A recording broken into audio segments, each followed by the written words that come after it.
ونتوکل علیہ ونعوذ باللہ من شرور انفسنا ومن سیئات اعمالنا من يهده الله فلا مضل له ومن يضلل فلا هادي له واشهد ان لا اله الا الله واشهد ان محمدا عبده ورسوله اما بعد فان خير الحديث كتاب الله وخير الهدي هدي محمد صلى الله عليه وسلم وشر الامور محدثاتها وكل محدثة بدعة وكل بدعة ضلالة وكل ضلالة في النار اما بعد اعوذ باللہ السمیع العلیم من الشیطان الرجیم لن ینال اللہ لحومها ولا دماؤها ولكن ینالہ التقوی منکم۔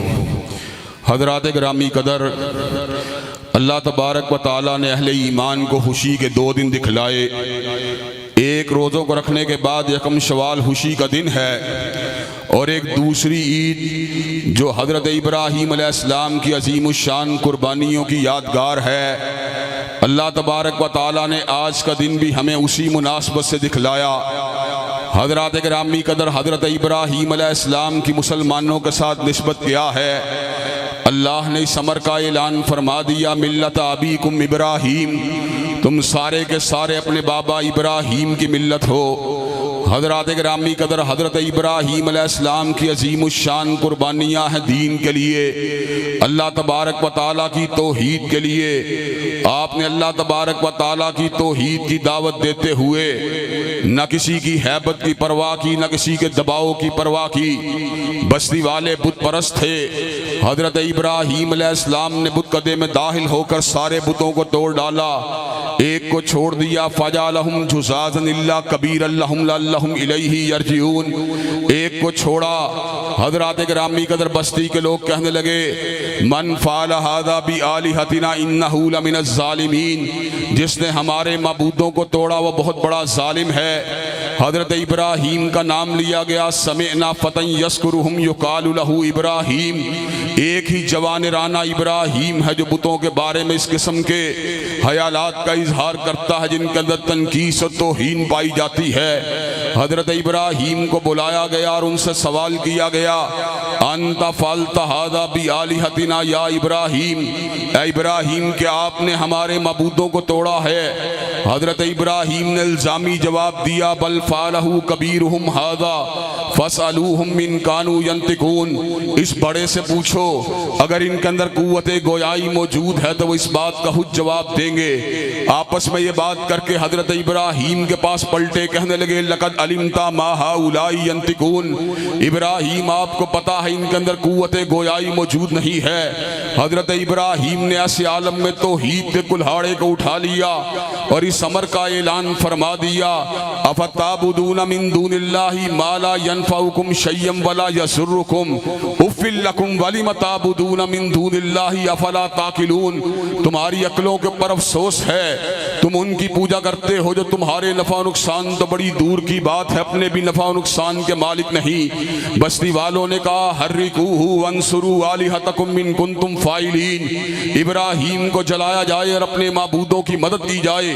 حضرت ابراہیم کے لیے چتا کو جلایا گیا، آگ کو اچھی طرح بڑکایا گیا۔ جب حضرت ابراہیم کو چتا میں ڈالنے کی باری آئی، حضرت ابراہیم نے اس امر کا اعلان فرما دیا، حسبنا اللہ و نعم الوکیل، میرے لیے اللہ کافی ہے اور بہترین کارساز ہے۔ اللہ نے آسمان کی بلندیوں سے اس امر کا اعلان فرما دیا، قلنا یا نار کونی بردن و سلاما علی ابراہیم، اے آگ تو ابراہیم کے اوپر ٹھنڈی ہو جا، مگر اتنی ٹھنڈی نہیں ہونا کہ ابراہیم کو سردی کا احساس ہونے لگے۔ حضرات گرامی قدر، جہاں سیدنا ابراہیم نے بت قدے میں توحید کے علم کو اٹھا دیا، وہاں پر آپ نے جرام سماویہ کی حقیقت کو بھی دلیل کے ساتھ واضح فرما دیا۔ ستارے کو ڈوبتا دیکھ کر اس امر کا اعلان فرما دیا، لا احب الافلین، جو ڈوب جائے مجھے اس سے محبت نہیں ہو سکتی۔ چاند کو ڈوبتا دیکھ کر اس امر کا اعلان فرما دیا، لئن لم یہدنی ربی لاکونن من القوم الظالمین، اللہ تبارک و تعالیٰ کے فضل و کرم سے اس امر کا اعلان فرما دیا، لئن لم یہدنی ربی لاکونن من القوم الظالمین، پروردگار ہی سیدھے راستے کو پر چلانے والا ہے۔ پھر سورج کو ڈوبتا دیکھ کے اس امر کا اعلان فرما دیا، انی وجہت وجہی للذی فطر السماوات والارض حنیفا وما انا من المشرکین۔ والمشرکین، میری نگاہ سورج کے سامنے نہیں جھک سکتی، چاند کے سامنے نہیں جھک سکتی، ستارے کے سامنے نہیں جھک سکتی، بلکہ میرا چہرہ اگر جھکے گا اس پروردگار عالم کے سامنے جھکے گا جس نے سورج، چاند، ستارے اور آسمان و زمین کو بنا دیا۔ حضرت ابراہیم نے جرام سماویہ کی حقیقت کو واضح کرنے کے ساتھ ساتھ دربار نمرود کے اندر بھی علم توحید کو اٹھا لیا، نمرود کی جھوٹی خدائی کو بے نقاب فرما دیا۔ نمرود کا دعویٰ یہ تھا میں رب ہوں، حضرت ابراہیم نے اعلان فرما دیا ربی الذی یحیی و یمیت، میرا رب وہ ہے جو مارتا بھی ہر زندہ بھی کرتا ہے۔ نمرود نے کہا نہ احیی و امیت، میں بھی مارتا اور زندہ کرتا ہوں۔ حضرت ابراہیم نے دلیل محکم کو پیش فرما دیا، اس امر کا اعلان فرما دیا وَإِنَّ اللَّهَ يَأْتِي بِالشَّمْسِ مِنَ الْمَشْرِقِ فَأْتِ بِهَا مِنَ الْمَغْرِبِ، میرا رب وہ ہے جو سورج کو مشرق سے لے کے آتا ہے، اگر تو رب ہے سورج کو مغرب سے لے کے آ۔ وَبُہِتَ الَّذِي كَفَرَ، جب آپ نے یہ بات کہی تو کافر کے منہ کے اوپر چپ کی مہر لگ جاتی ہے۔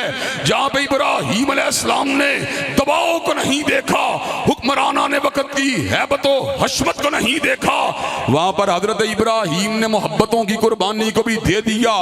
آپ نے سیدہ ہاجرہ کو ننھے اسماعیل کے ساتھ وادی بے آب و گیا میں چھوڑ دیا، پلٹ کر آتے رہے، خبر گیری کے لیے تشریف لاتے رہے۔ جب حضرت اسماعیل کچھ دھوپ کے قابل ہوئے، عجیب سپنا دیکھا۔ سپنا کیا ہے؟ بہت بڑی ابتلا ہے۔ انی ارا فی المنام انی اذبحک فانظر ماذا تری، اپنے بیٹے اسماعیل کو اپنی خواب سے آگاہ کیا، بیٹے میں نے خواب میں دیکھا ہے تیرے گلے کے اوپر چھری کو چلا رہا ہوں، تیری کیا رائے ہے؟ حضرت اسماعیل کا جواب سونے کے پانی سے لکھنے کے قابل ہے۔ کہا یا ابت افعل ما تؤمر ستجدنی انشاءاللہ من الصابرین، بابا جس کا حکم دیا گیا ہے اس پہ عمل کر گزریے، آپ مجھے صبر کرنے والا پائیں گے۔ ایک میرا اسلام ہے جو بستر میں لیٹے ہوئے، ایک میرا اسلام ہے جو ایئر کنڈیشنر کمرے میں بیٹھے ہوئے، ایک میرا اسلام ہے جو ظلم و بربریت کا دیکھ کر چپ ہونے والا اسلام۔ حضرات گرامی قدر، ظلم اور بربریت کا عالم کیا ہے؟ کہیں پر اونٹ زندہ کی ٹانگ کو کاٹا جا رہا ہے، کہیں پر ہمارے بھائی ایوب کو عارف والا کے اندر گولیوں کا نشانہ بنایا جا رہا ہے، اور کہیں پر بے غیرتی کی انتہا ہے۔ انسانی دودھ کے بینک کو کراچی میں قائم کیا جا رہا ہے تاکہ نسب کے اندر اختلاط کو پیدا کر دیا جائے۔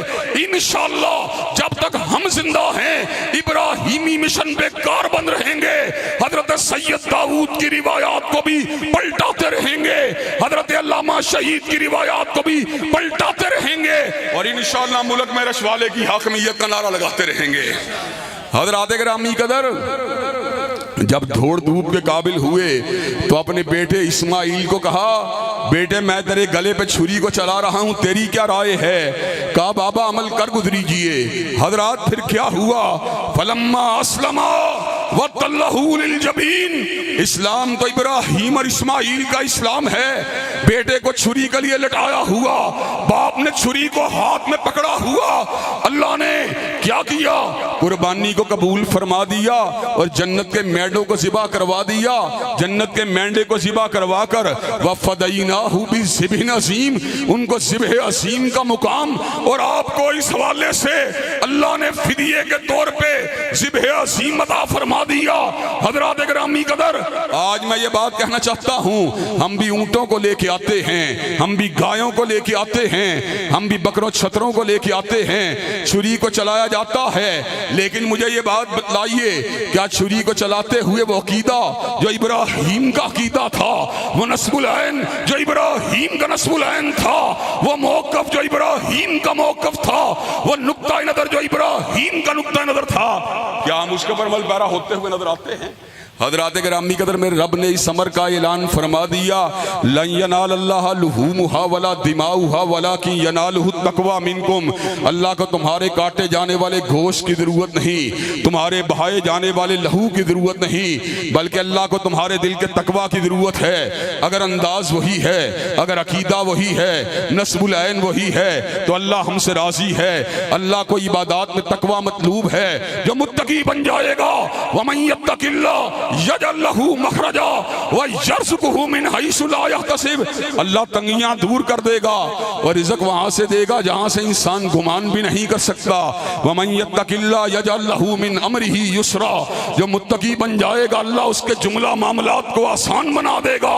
ومن یتق اللہ یکفر عنہ سیئاتہ ویعظم لہ اجرا، اللہ تبارک و تعالی اس کی خطاؤں کو معاف کر کے اجر کو دو چند بنا دے گا۔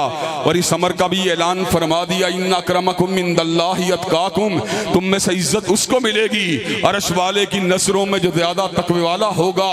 اور حضرات گرامی قدر آخری بات کہہ کے اپنی بات کو ختم کرنا چاہتا ہوں، پاکستان میں تمام نظاموں کو آزمایا گیا، تمام انداز، تمام اتوار، تمام منشوروں کو آزمایا گیا، لیکن پاکستان کے مسائل کب حل ہوں گے؟ وَلَوْ أَنَّ أَهْلَ الْقُرَىٰ آمَنُوا وَاتَّقَوْا لَفَتَحْنَا عَلَيْهِمْ بَرَكَاتٍ مِّنَ السَّمَاءِ وَالْأَرْضِ، اگر آسمان و زمین کی ہم برکات کو حاصل کرنا چاہتے ہیں، ایمان و تقوی کو حاصل کرنا ہوگا، اگر ہم اس شاہراہ پہ چل نکلے تو اللہ آسمان و زمین سے برکات کے دروازوں کو کھول دے گا۔ اللہ تبارک و تعالی ہم سب کو صحیح معنوں میں جذبہ ابراہیمی کے ساتھ عید کی جو ہے نماز کو ادا کرنے کے بعد قربانی کرنے کی توفیق دے۔ اللہ تبارک و تعالی صحیح معنوں میں ہمیں اسلام کی عظیم افاقی پیغام کو اپنی ذاتوں کے اوپر، اپنے گھر والوں کے اوپر اور معاشرے میں عام کرنے کی توفیق دے۔ وآخر دعوانا ان الحمدللہ رب العالمین، الحمدللہ رب العالمین الرحمن الرحیم مالک یوم الدین، ایاک نعبد و ایاک نستعین، اہدنا الصراط المستقیم صراط الذین انعمت علیہم غیر المغضوب علیہم ولا الضالین آمین۔ الف لام میم، اللہ لا الہ الا هو الحی القیوم و الہکم الہ واحد لا الہ الا هو الرحمن الرحیم۔ اللہم صلی علی محمد و علی آل محمد کما صلیت علی ابراہیم و علی آل ابراہیم انک حمید مجید۔ اللہم بارک علی محمد و علی آل محمد کما بارکت علی ابراہیم و علی آل ابراہیم انک حمید مجید۔ اے اللہ ہم سب کے گناہوں کو معاف فرما، اللہ ہم سب کی تکلیفوں کو رفع فرما، اللہ ہم سب کی بے چینی و بے قراریوں کو دور فرما، اے اللہ ہم سب کو اپنے تعلیمات پر، اپنے قرآن اور نبی پاک کے فرمان پہ عمل پر ہونے کی توفیق نصیب فرما۔ اللہ وطن عزیز میں دین کو قائم اور دائم فرما۔ اللہ جو دین کے خلاف، جو علماء کے خلاف، جو مدارس کے خلاف سازشیں کرنے والے ہیں، اللہ ان کو مغلوب فرما، اللہ اہل حق کو غالب فرما۔ اللہ وطن عزیز میں کتاب و سنت کی عمل داری کے لیے جو ہمارے اسلاف کا مشن ہے، اللہ ہمیں اس کو جاری و ساری رکھنے کی توفیق عنایت فرما۔ اللہ وطن عزیز کو نجاست سے، بے راہروی سے، گمراہی سے، آلودگی سے، لا دینیت سے، جاگیردارانہ اور سرمایہ دارانہ تسلط سے محفوظ و مامون فرما۔ اللہ وطن عزیز میں کتاب و سنت کا بول بالا فرما۔ اللہ مظلوم فلسطینیوں کی مدد فرما، اللہ القدس کے مظلوموں کی مدد فرما، اللہ مظلوم کشمیریوں کی مدد فرما، اللہ دنیا بھر کے مظلوم و مقہور مسلمانوں کی مدد فرما، اللہ مظلوم برمیوں کی مدد فرما۔ اللہ ہماری تمام جائز دلی تمناؤں کو قبول و منظور فرما۔ سبحان ربک رب العزت عما یصفون والسلام علی المرسلین والحمد للہ رب العالمین۔